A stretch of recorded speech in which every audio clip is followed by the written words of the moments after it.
Happy Friday, everyone. Let's wrap up the week because the divergence between Bitcoin and traditional markets is becoming impossible to ignore. Bitcoin nearly hit $72,000 and MicroStrategy is estimated to have accumulated over 4,000 Bitcoin in a single day through STRC setting a new daily record. Meanwhile, nearly $1 trillion in market value was wiped from the US stock market yesterday, with the S&P 500 falling 1.5% for its sixth daily decline above 1% this year. US gas prices are up over 20% in the past 2 weeks, which is the biggest two-week spike in 30 years, and the ripple effects from the Iran conflict continue to hit consumers hard.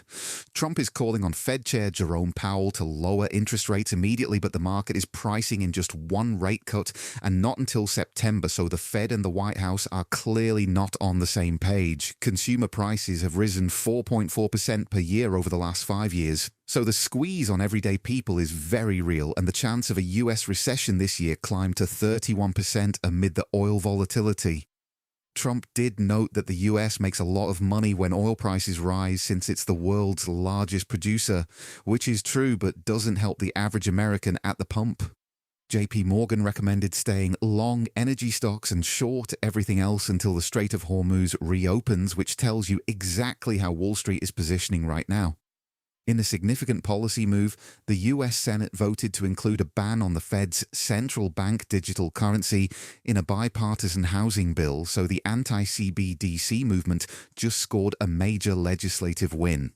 Adobe's CEO Shantanu Narayan is stepping down after 18 years, and the stock dropped 8% after hours despite beating earnings, so the market clearly isn't excited about the leadership transition.